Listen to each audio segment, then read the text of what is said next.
Welcome everyone to Edureka YouTube channel. My name is Saurabh and today I'm going to focus on Introduction to DevOps. So without any further ado, let us move forward and have a look at the agenda for today. So this is what we'll be discussing today. We'll begin by understanding what exactly is DevOps and how it works. We'll also look at various DevOps phases and what are the various DevOps tools available in the market. After that, we'll focus on a couple of use cases of DevOps, how it can be implemented in real life.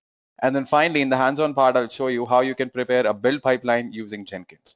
So let's move forward, guys, and understand what is DevOps. So here I'll be discussing only about DevOps, what exactly it is. So DevOps is basically a software development strategy. It is not a tool, it is not a technology, it is not a framework. It is a methodology, and the aim of this methodology is to bridge the gap between development team and the operations team. There are a lot of conflicts between the two teams. For example, the software works in the developer's laptop, but it doesn't work in the test or the production environment. Similarly, the dev team wants agility, whereas the ops team wants stability. So there are many other conflicts between the dev and the ops side of the company, which are resolved with the help of DevOps, right? So what exactly is DevOps? Basically, it is a software development strategy, and the aim of this strategy is to bring together the dev and the ops side of the company. Now, this slide basically tells us about what are the various phases involved in DevOps and what are the various tools available for those phases. So the first thing is planning. You get the requirement from the client, you start planning your application, right? And once planning is done, you start writing the code. Now, there are multiple developers who are writing code for that particular application. So you need a system that can manage the code. For example, if I want to go back to the previous commit, how can I do that? Or if I want to check the previous version of the code, basically to manage the source code, we have multiple tools like Git Subversion. Git is a decentralized version control tool and is preferred by most of the industries. And this is included in the course as well. After that, the code is built. Now, build lifecycle includes a lot of things. It includes validation of your application, compiling your application, packaging your application, performing unit tests, integration tests. All of those things are done in this phase. Then what happens? The build application is deployed onto the test servers for testing. And once testing is done, it is deployed onto the prod servers for release. And after that, it is continuously monitored by tools like nagios and Splunk. Now, let me focus on the tools which are there. So for the build, we have multiple tools like Maven, Ant, and Gradle. Depending on the kind of application you have, you choose the build tool. For Java applications, we usually go for Maven. Then for testing, that is the end user testing, or you can even consider it as functional testing in this case, we use Selenium. After that, in order to deploy the application onto the prod servers, there are tools like Puppet, Chef, Ansible, and SaltStack. So Puppet, Chef, Ansible, and SaltStack tools like these are called configuration management tools. Their major aim is to provision and deploy your application, to provision your nodes. For example, in the test server, I might require a particular software stack, maybe a LAMP stack, right? So I can write scripts using these tools and can deploy it onto the test servers as well as in the prod servers. So all of these four tools have a similar architecture, that is a master-slave architecture, in which I can write the scripts for a particular software stack in the master and deploy it onto the nodes, right? So with this, we can actually maintain an accurate historical record of a previous system state as well. So if I want to roll back to the previous version of the software stack, I can do that as well because everything is well documented in the master. So it can be a Puppet master, it can be a Chef master, it can be Ansible control machine, or it can be a Salt master as well. So these are the four tools that we call configuration management tools, and they play a major role in DevOps. Now for Docker, it is basically a containerization platform. So what I mean by that is you can create Docker containers which provide the consistent computing environment throughout the SDLC lifecycle. Plus, it basically containerizes your application and has a lot of advantages over virtual machines. If you have heard about microservices, so Docker is an ideal environment to have a microservice architecture, right? I'll discuss more about Docker in detail later on. Currently, just understand that it is a containerization platform. Now, the heart of DevOps is this integration phase that you can notice here. And the most famous continuous integration tool is called Jenkins. Jenkins has well over 2,500 plugins for various development, testing, and deployment technologies. So what exactly is integration here? Basically integrating all the stages that you have seen, all the stages, whether it's coding, building, source code management, or building your application, testing it, deploying it, monitoring it. All of these phases are integrated with the help of tools like Jenkins. So let me give you a scenario how we can use Jenkins. The moment any developer makes a change in the source code in the shared repository, Jenkins will pull that code and prepare a build. Once the build lifecycle is complete, it will deploy that build application onto the test servers for testing. Then it will deploy it onto the prod servers for release. And finally, it will be continuously monitored by tools like nagios, which will give the feedback to Jenkins and it will notify the concerned teams about it. right? So this is how Jenkins work, guys. This is one use case that I'm telling you about, and this is basically continuous deployment. So this is basically how we can use Jenkins in DevOps lifecycle. Now let's move forward and we'll focus on how you can implement DevOps in the real life. So we're going to discuss a couple of examples here. So one example is that you have a source code in the Git repository. This is how you're managing your code. You have multiple developers committing code to the shared repository several times a day. So Jenkins will pull that code, prepare a build, then deploy it onto the test servers, and then finally deploy it onto the prod servers. Your test and prod servers are configured by tools like Puppet, Chef, and Ansible. So these tools, the CM configuration management tools that I'm talking about, Puppet, Chef, Ansible, are really important, guys, because they not only maintain the accurate historical record of your system state, they also ensure that the computing environment remains same throughout the software delivery lifecycle. My major aim is to replicate what is there in a developer's laptop throughout the software delivery lifecycle so that I don't face a problem where the application works fine in the dev laptop but doesn't work well in the production or in the test environment, right? So that's why we use Puppet, Chef, and Ansible. Now let me tell you a very good example where Puppet has actually saved millions of dollars. Everyone's heard about New York Stock Exchange, right? So in New York Stock Exchange, the software of 8 trading terminals was upgraded with the help of Puppet. It was working fine that day, but in the next morning, it didn't work properly. There were a lot of bugs with that. Now, with the help of Puppet, New York Stock Exchange was able to roll back to the previous stable version of the software stack within 90 minutes. People might think that 90 minutes is a lot, but it is not. It is actually a success of configuration management due to which the New York Stock Exchange was able to save billions of dollars. Imagine what would have happened if the problem would have continued. So this is one example of DevOps, how you can implement it. Now let me talk about Docker a bit, how you can implement Docker in DevOps, right? So these are the two ways in which you can use Docker in DevOps. So what happens? A developer writes the project code in a Docker file. For example, a requirement for a microservice, whatever the requirement for the application is, the developer will write a simple Docker file, right? It's very easy to write. Once the Docker file is written, we can build Docker images from that. And with that Docker image, we can build as many containers as we want. Now, containers are nothing but an environment where you can run your application. For example, if I require a Linux environment, I can run a Linux Docker container, right? Similarly, that depends on the kind of environment that you want. Then what you can do is you can upload that Docker image onto Docker Hub. And through Docker Hub, various teams, be it staging or production, can pull that Docker image and prepare as many containers as they want. Now, Docker Hub is nothing but a Git repository of Docker images. Now, with this architecture, what is the advantage? So whatever was there in the developer's laptop, I was able to replicate it in the staging as well as in the production environment. Similarly, there's one more way you can use Docker. So if you write a complex requirement for a microservice in a Docker file, upload that onto the Git repository. So from Git repository, Jenkins can pull that Docker file and build whatever was there in the developer's laptop into testing, staging, and production. Right? So these are the two ways in which you can use Docker in DevOps. Now let's move forward and we'll understand a very interesting topic called continuous integration, continuous delivery, and continuous deployment. I actually noticed that a lot of people have confusion behind these three concepts. So let me just clear that doubt for you. And it is one of the very important concepts in DevOps. So let me introduce continuous integration first. So the moment any developer commits a change in the source code, the continuous integration tools like Jenkins can pull that code, prepare a build. Once build is done, it can perform unit and integration testing as well, right? Till this stage, it is called continuous integration, right? You are not deploying your application onto any server, even for testing purpose, right? Even for functional regression testing. So this is basically integration stage. Now what you can do next is automatically deploy that to the test environment to perform acceptance testing, or you even call it user acceptance test, UAT test, or the end user testing. So once you do that in an automated fashion, it becomes continuous delivery. Now continuous deployment is basically deploying your application after testing into production for release.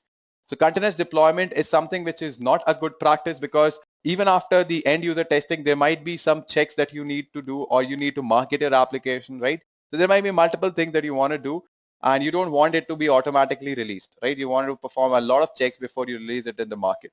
So that's why continuous deployment is not a good practice, whereas continuous delivery is what every company tries to achieve nowadays. So I hope I'm clear. The moment any developer commits a code until the unit and integration test where your application is not deployed onto any server or any environment, it is integration testing. Once it is deployed to the test environment for user acceptance test, it becomes continuous delivery. And when it is deployed to production for release, then it becomes continuous deployment. So this is the difference between continuous integration, delivery, and deployment. I hope you have understood it. Now let's discuss the DevOps use case. So we are going to implement this use case practically in today's session. So what we are going to do, we are going to use Jenkins to prepare a build pipeline in which we'll compile the code, we'll review it, we'll perform unit testing, we'll package it, and we'll deploy it manually, guys. Remember that we are going to deploy our application manually. So I will also tell you how to do it automatically, but in our use case, in our practical, we are going to deploy it manually. We will be using Jenkins for this purpose. So there's a source code repository present in GitHub, right? So over there, the test cases are already written. It is basically an address book application. It's a Java application. So I'll be using Maven here, and I've already installed Jenkins in my Ubuntu box. So you can go ahead and refer the Jenkins installation video if you have any difficulties in installing Jenkins, right? So let me just open my Ubuntu machine and I'll show you there. So guys, this is my Ubuntu box, and over here I've already installed Jenkins and I've configured it at port 8080. And these are the jobs that I was talking about in the use case as well. First, I'm going to compile the code, then I'm going to review it, then perform testing, and then finally package it into an executable format or in a distributable format. Let me show you how you can create a project. So first thing, you need to click on new item, right? Once you click on new item, you'll be directed to a page something like this where you need to enter the name of your project and the type of project. So I've created a freestyle project. So all the jobs that you're seeing here, all the projects are actually freestyle projects because it is pretty flexible. Apart from that, there are a lot of features which are there in the other projects are present in the freestyle project as well. So let me just quickly give you a walkthrough of these projects. So the first thing is compile. So I'll just go ahead and click on configure and I'll show you how I have configured it. The first thing I need to do is give a name to my project. So basically the Git repository where my source code is present. When I click on build tab, I've invoked the top level Maven targets. So Maven has this build lifecycle. Let me explain you that. Now, a lot of people think that build only means compile. It doesn't mean that. There's the entire build lifecycle where you can validate the code, where you can compile it, test it. Basically, you can test the compiled source code using a suitable unit testing framework. And these tests should not require the code to be packaged or deployed. Then you can even package your application, take the compiled code and package it in a distributable format such as jars or wars. You can verify your source code, you can install a package, and you can finally deploy your application as well. So this is basically Maven build lifecycle. And first thing we are going to do is invoke the compile phase of the Maven build lifecycle. Just click on apply and save. Let me go back to the dashboard and I'm going to show you the code review project as well. Let me go ahead and click on configure. And pretty much the same, the name of the project, right? The code review, then source code management, basically the GitHub repository where my code is present. Then in the build triggers tab, let me just take you these things. So trigger builds remotely. You can use scripts for that. You can build after other projects are built. So I'm going to build it after the source code is compiled. Then I can even click on build periodically. I can click on build when a change is pushed to the GitHub. I can even poll my source code repository. That is my GitHub repository. I can configure Jenkins to poll the GitHub repository at regular intervals. And if there's any change, then it will pull that change and prepare a build for me. So here I'm going to show you how to build a project when other projects are built. So after compiling the source code, my code will be reviewed using the PMD analysis. So here also I'll invoke the top level Maven targets. Now let me explain you what PMD is. So it is an extensible cross-language static code analyzer. What I mean by that, it basically finds common programming flaws like unused variables, empty catch blocks, unnecessary object creation, and so forth. It basically scans source code in Java and other languages for potential problems like possible bugs. What can be possible bugs? For example, empty, try, catch, finally, switch statements. It also checks for dead code. So dead codes are basically unused local variables, parameters, and private methods, things like that. It also checks for suboptimal code, which is nothing but wasteful string buffer usage, etc., etc. And it also looks for overcomplicated expressions. If I have to give you an example, think of unnecessary if statements or for loops that could be actually while loops, right? So these are the things that the PMD analysis report will give us, right? And this is where it will be stored. Post build actions tab. Let me just give you a walkthrough of this build. So here are multiple options. You can execute shell, you can invoke and you can invoke Gradle scripts, right? So there are a lot of things that you can go ahead and check out. I'm using invoke top level Maven targets. Apply and save. So if you want to see the PMD analysis report, I'll just show you. I've already executed this project once, so I can see the analysis report here.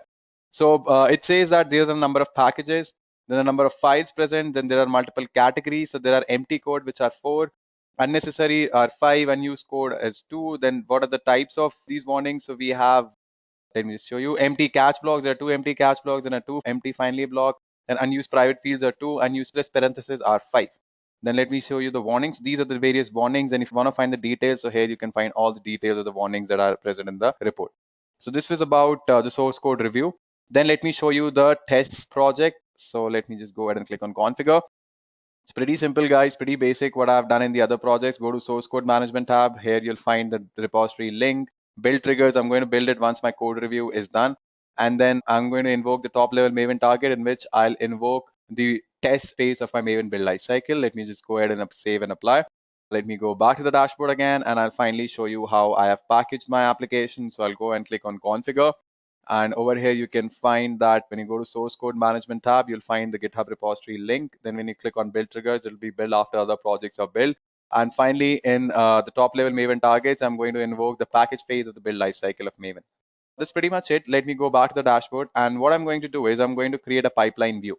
So I'm going to give a name to my pipeline. So let the name of my pipeline be build pipe, right? You can give whatever name you want. I know it's not a pretty fancy name. Just click on OK. You'll be redirected to a page that will basically ask you to configure your pipeline the way you want. It's pretty self-explanatory. Just give a name to your pipeline, description, how you want the layout to be. So I want compile to be my initial job. Then build cards, the number of displays. So I can just select any row headers if you want, right? Column headers. Currently there are no headers. So I'll just click on just the build number and the name. Refresh frequency is 3 seconds. Just click on apply and OK. So my pipeline is configured now. All I have to do is click on run. So the first step is basically compiling the source code. So you can see that it is executing. When it's yellow in color, that means it is executing. So let me just finish this. Yeah. So if I click here, I can see the console output as well. So here you can find all the necessary logs as well. So my source code compiling step is done, right? Compiling the source code is done. Now it is reviewing the code. Similarly, if you click here, you can find the necessary logs here, right? You can find all the details there. After this, unit testing will be performed. Test cases are already written in the source code. So yeah, you can see that code review is done. Now the test project will be executed. So you can see that it has started executing the test project. And then after this, it'll package my application into a WAR file. Similarly, if you click here, you can see the console output or the necessary logs that you want to see. And let's just get over. And after every 3 seconds, it is refreshing. So you can see that my package project has started. So it has started implementing the package project. You can see that it is yellow in color. That means it is currently executing it. So you can see here that the logs are present here. You can just have a look. Yeah, so let's just wait until it is executing. So it is done now. You can see that my WAR file will be created in this particular directory. Let me just open my terminal and show you there as well. Let me clear it. So when I go to that particular directory and hit an ls command, I can find my address book.war has been created. Now I'm going to deploy this WAR file on a Tomcat server. So for that, I need to start the Tomcat server, and let me show you how I can do that. First, I'll go to this Tomcat directory. Let me clear the terminal. Yeah, I need to change my directory to Tomcat 9. Now over here, I'll just execute the startup script, startup.sh. Yeah, so my Tomcat server is running. Let me just go to that particular port. So I have configured it on 8000. Localhost port 8000 is my port number where I've configured Tomcat. When I click on Manager Apps, I'll be directed to this particular page. And over here, all I have to do is give a context path. So let that be Edureka-war and the directory where it is present. So I'll just write here addressbook.war. I'll click on deploy. And finally, you'll see that my application has been deployed. So edureka.war is present. All right, so you can see that it has been deployed. Now let me go back to my slides. So I hope you have enjoyed the practical that we have just executed. So let me just give you a quick walkthrough of what all things we have done. So we have a source code repository present in GitHub. So I've just used that repository. And with Jenkins, I'm using Maven in order to compile the source code, then review it, then perform unit testing, and then finally packaging it. And then I've deployed it manually on a Tomcat server. Right, so this is what I've done, and I've used Jenkins for this particular practical. So I hope this session was useful for you guys. Now, if you're looking for online structured training on DevOps, you can go to this particular website, that is www.edureka.co/DevOps. And you can find all the necessary details here. Thank you and have a great day.